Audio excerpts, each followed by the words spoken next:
On the air everywhere, this is New England Broadcasting.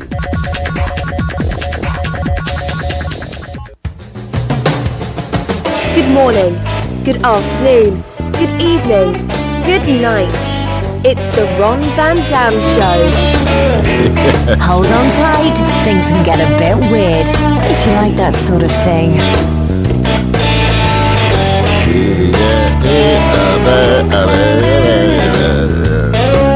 I wrote the lyrics to this song.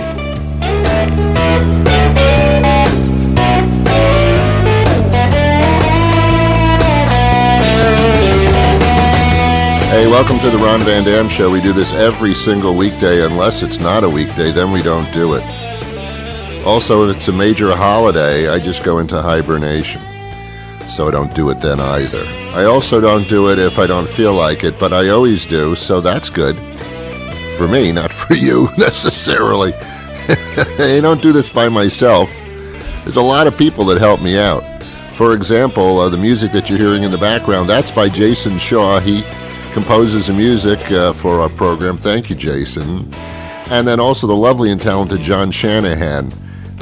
He's a playwright, a comedy writer, does a lot of stuff, funny guy, and he's the voice that you hear all the time in the comedy commercials, etc.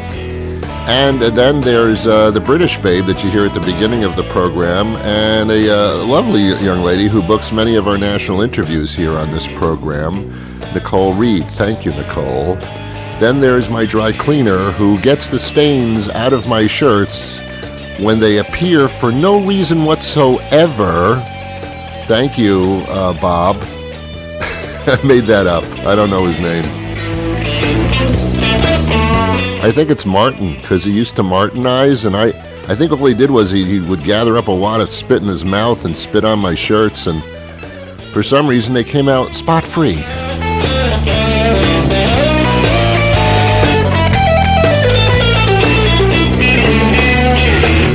I never understood that Monica Lewinsky, Bill Clinton thing where they found a stain on her dress. And it was like, didn't you realize that it was there? Didn't you? Why wouldn't you send it to the cleaners? What's wrong with you? What are you, saving the stain on your dress as a memento? I mean, what the hell's wrong with you?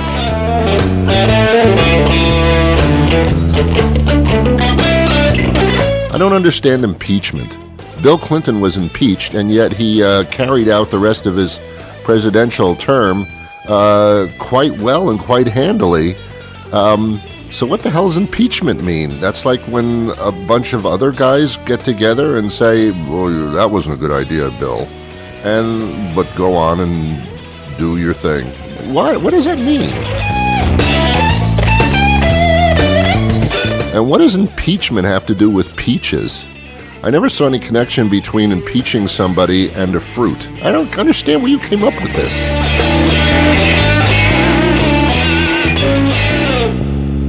Well, I sound particularly grumpy today, don't I? I have never met so many depressed people in my life.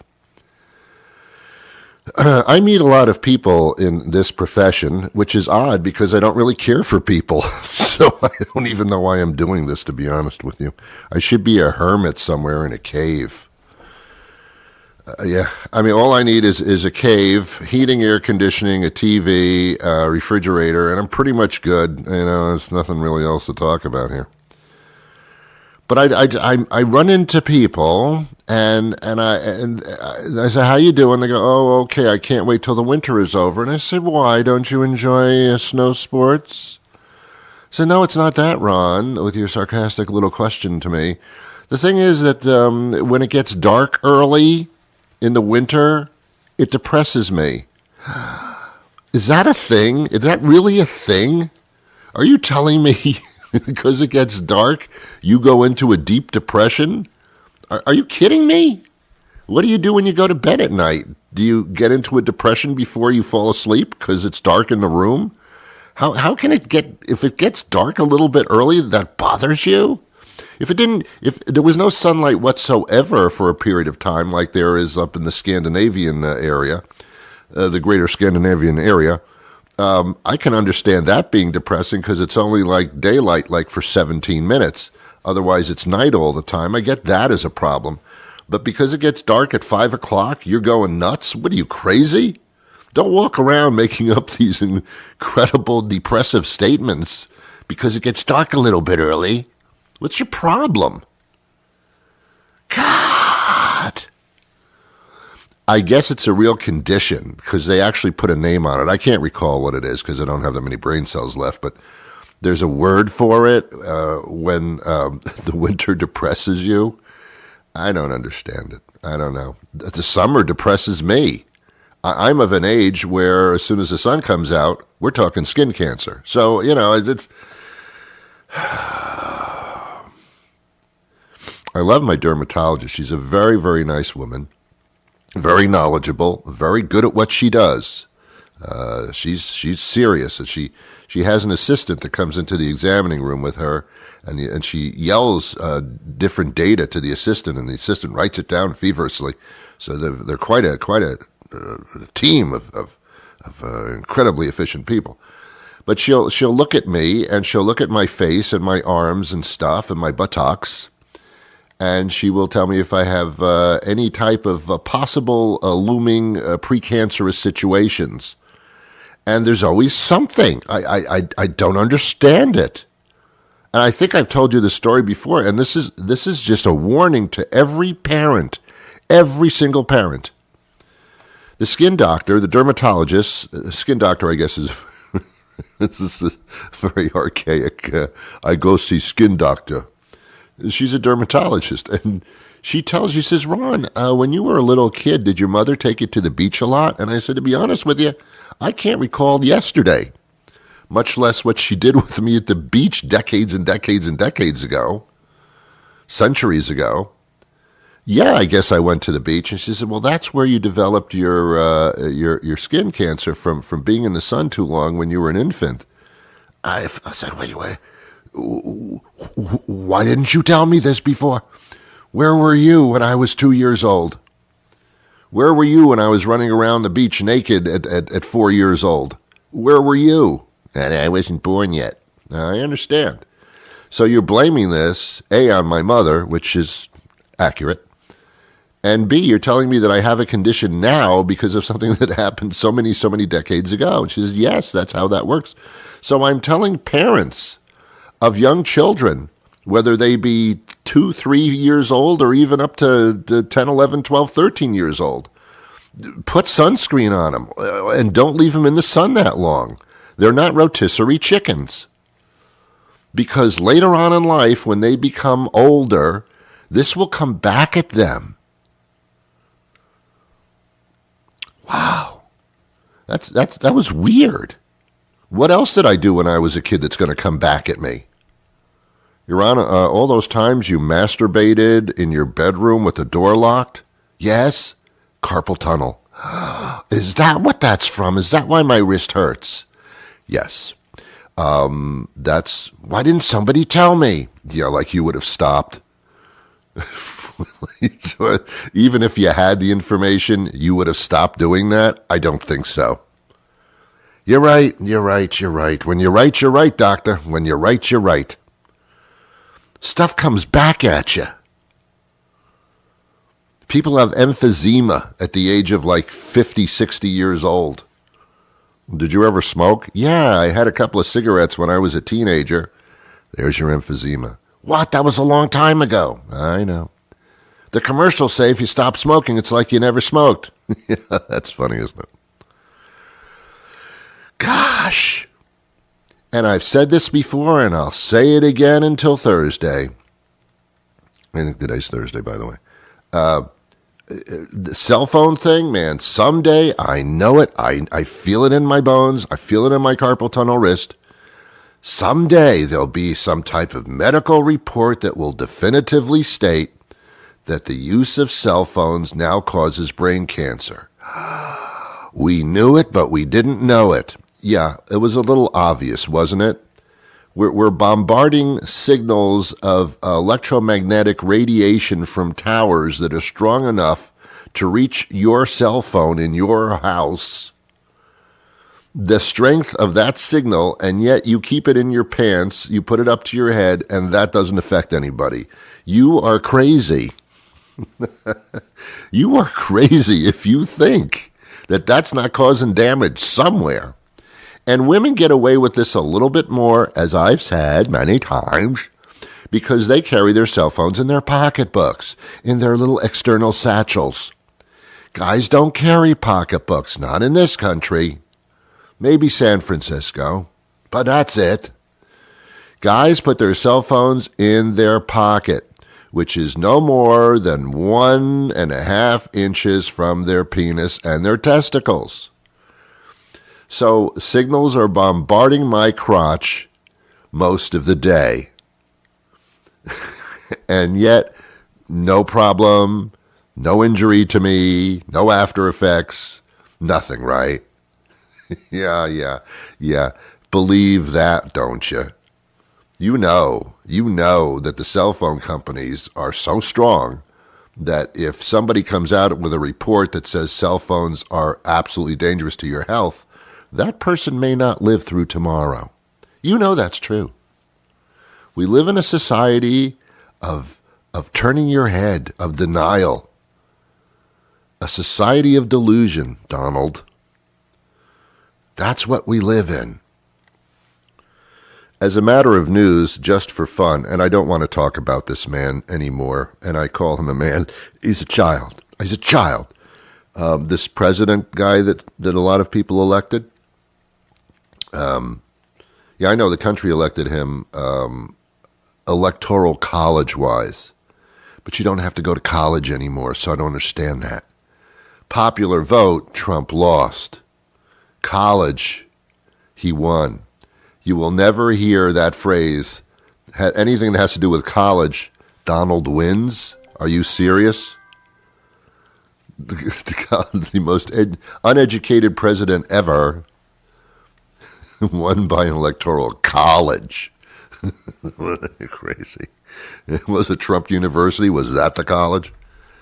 Anyway, he made the tweet statement today. This man runs the world by tweets, by proclamations through social media. I don't know. It sounds stupid, doesn't it?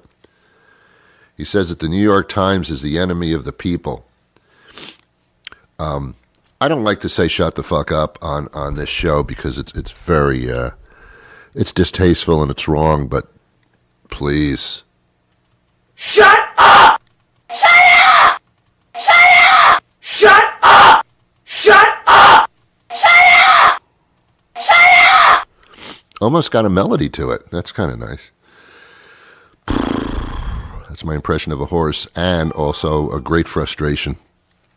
I don't know. It's bothering me, this guy again. It's bothering me. Hey, is it Christmas time? I don't want a lot for Christmas. There is just one thing I need. No, it's not. It's just that I haven't played that in like 2.5 months, and I miss it. I miss it. The great Christmas tunes, very short-lived. They try to make the Christmas season longer just so they can play these Christmas tunes, but it's not Christmas. It's not Christmas. It's after Christmas. It's the depressing, horrible winter months where you can't exist because it gets dark early. Oh, poor babe. Does it get dark too early for you? Oh, there's a poor babies. Seriously, come on.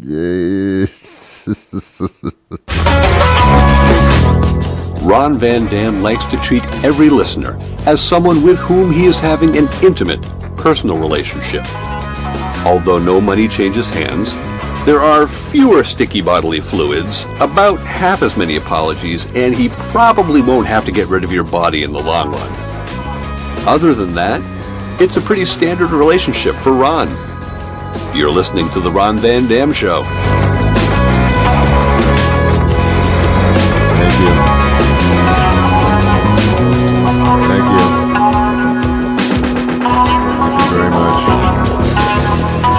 Thank you. Thank you very much. Ooh, it's time to check the horoscope pages and see what kind of day I'm going to have.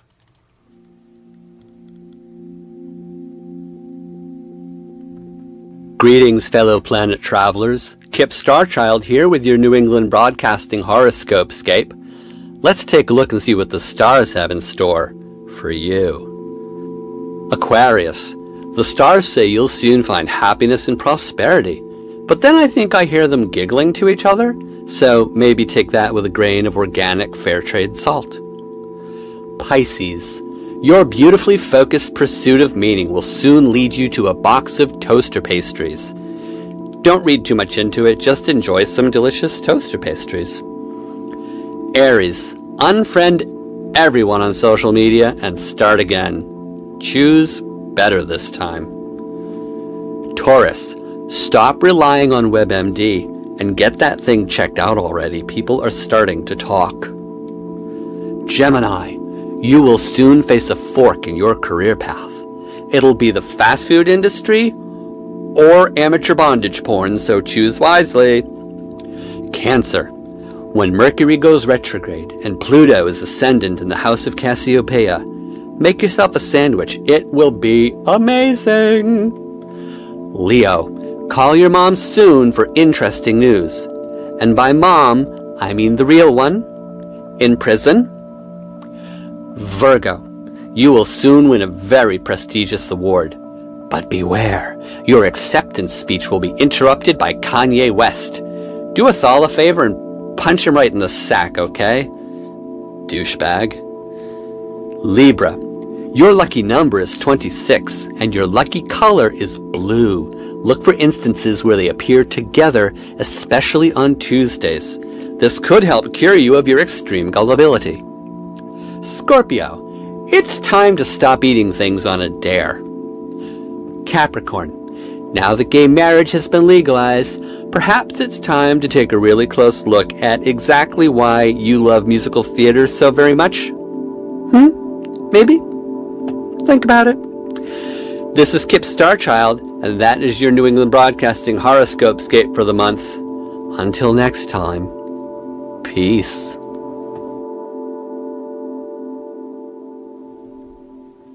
It's so mellow. I love that background music. It's just so mellow. Anyway, I did something that I don't regret it, but I'm uncomfortable now. I went to a play on Sunday in the lovely city of Boston, and I didn't like it. I didn't like the play. It was boring. There was no conflict in it. There were no surprise twists. There was just one of those slice of life things. Let me tell you something. I'm a slice of life. You're a slice of life. We're living our life slices. I don't need to watch somebody else's slice of life who's not interesting. I'm more interesting than them. Why am I sitting in a play paying money watching people have their lives? I don't care about them. Nothing's happening. There's no conflict. There's no resolve. I went to school for this. I went to New York University Film and Television, graduate person, me, bachelor. I'm not a bachelor anymore, but I'm a bachelor. And I was taught when you have a play or a scenario or a story, you need development and you need some type of conflict, and you need to pull the audience into your concern, your piece of work. You need to pull them in somehow. There was no pulling. Nobody pulled. So online it said, "Thank you for attending our theater." It's called the Lyric Theater. And if you have any comments, please write. And I wrote down exactly what I just said to you. And then it said after that, a little box, would you like to be contacted by a Lyric stage member to further discuss your comments? And I clicked yes, figuring they'll never call me. Let's have better things to do, hopefully. Yesterday, I get a call from the Lyric stage general manager. It's like I did something wrong. And they said, yes, we're calling you back. You mentioned that you wish to be contacted to discuss one of our plays and your comments about it. So we're calling you now. And I froze. I don't freeze very frequently, but I froze. I was like, oh, I don't have time right now. Can you call me tomorrow? Oh, yes, we'll be happy to. And they're going to be calling shortly from now. But now I'm feeling like I'm on the defensive, like, oh, why was I too cruel? Was I too critical? Am I the asshole now? Did I paint myself into an asshole corner? Probably. Now I'm going to have to discuss my disdain of the theater company to somebody that works there? Oh my. In one sense, I'm welcoming the situation to be able to expound my opinions upon them. On the other hand, now I'm on the defensive, like, well, I know you guys work real hard, and I know it's so hard to put on a play, and it's so difficult the choosing process and the rehearsal. I know, and then I complain about it. I am so stupid. I'm so sorry. I don't feel that way, but I feel that I could feel that way, but I shouldn't feel that way. I should say exactly what is on my mind. Why are you guys choosing plays that are so damn boring? So I'm gearing up for that. It's like taking over my whole psyche is to figure out that whole scenario. I'll be all right. Thank you. Thank you for your concern. I'll be all right. Thanks. I appreciate it. All right, it's time to speak to our guest. We do this on just about every show, unless I feel really tanked up and have got like thousands of things to talk about, but then I got to spread them out over the course of a lifetime. So let's speak to our guest. Good morning, Ron. Good morning. Melissa King joins us. She's a world-renowned chef to the stars. She's been Top Chef finalist. She's instrumental in an experimental pop-up dinner series that we're going to talk about. Jeffrey Wasler joins us now, too. He's Vice President and Lab Director with IBM Research. And we're talking about the global food supply chain, what that's looking like in the near future. It's interesting that we connect food to technological innovations. How does that work? So, yeah, IBM every year we try and come up with 5 technologies that we think will have a real impact on the world in the next 5 years. We've been doing this since about 2006. This year we realized a lot of things we're doing in IoT, AI, cloud, and blockchain to really impact something that we all care a lot about, which is food, all the way from the farm up into our tables. Now, you call this the 5... Well, before we go into that, you call this the 5 and 5, Jeff. What does that exactly mean? So it's 5 technologies that we think will impact the world in the next 5 years. So something we think people will actually be able to see in their own lives, not just, kind of behind the scenes. Okay. And Melissa, how does this affect you as a chef?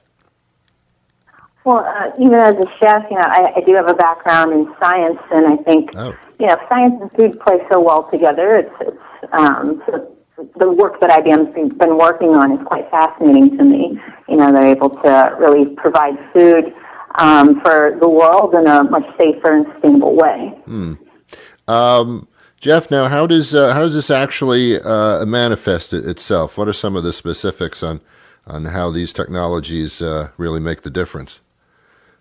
Well, starting at the farm, we're looking at ways that we can get more data to the farmers from sensors and satellites, so they can actually use that to maximize the yield they're getting out of their farms. Obviously, we need to be able to continue to feed a growing population.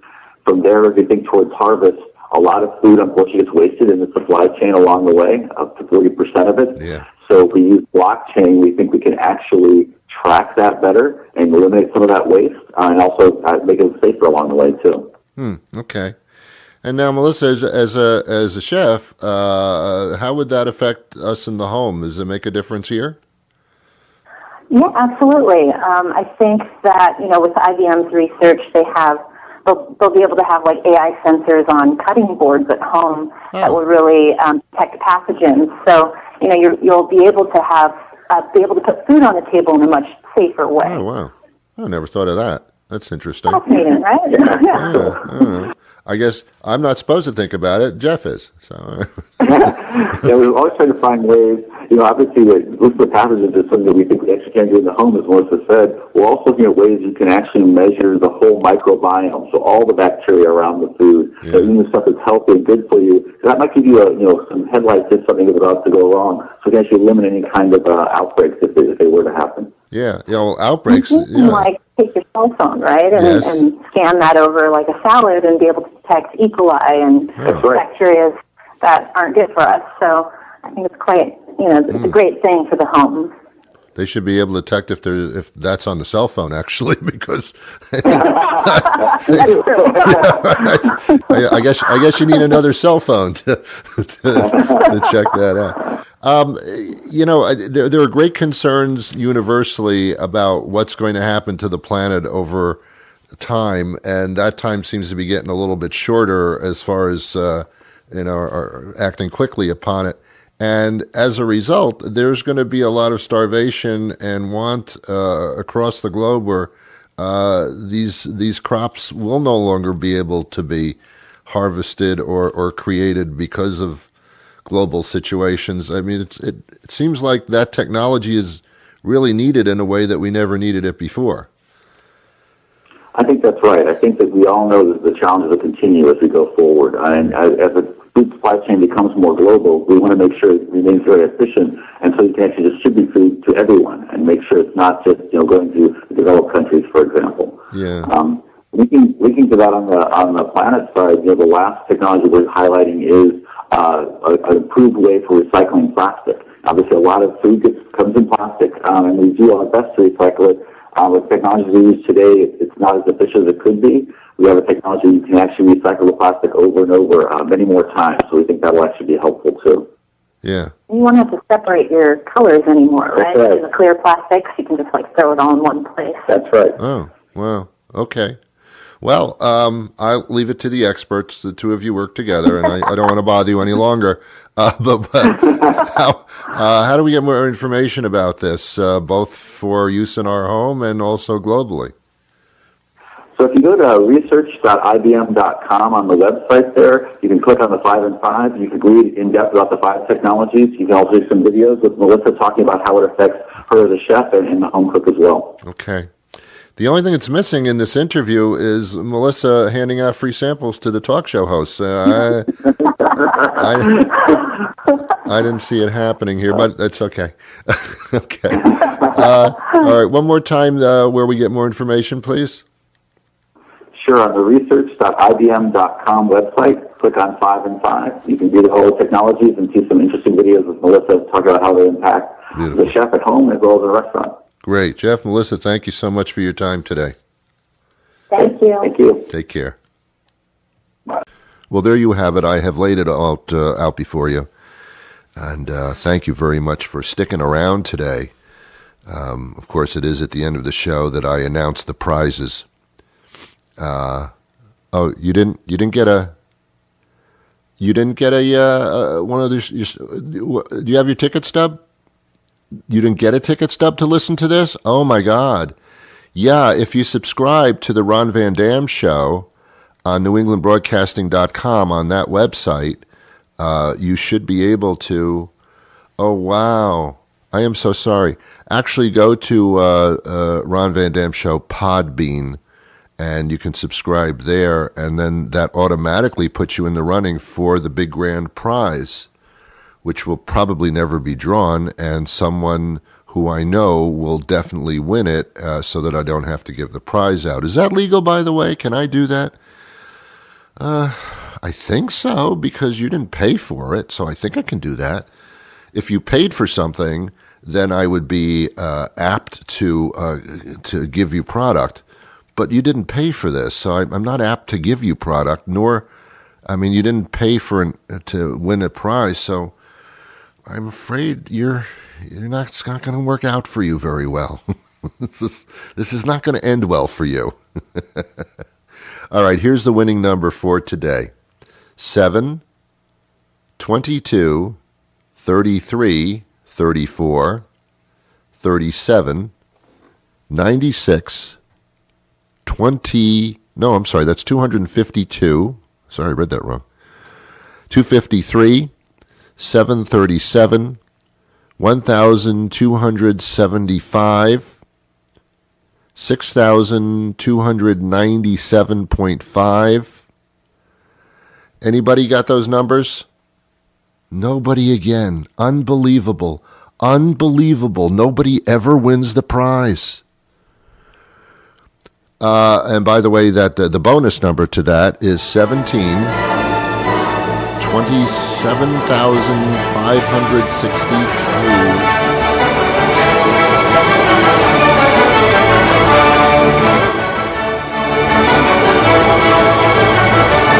I wish you peace.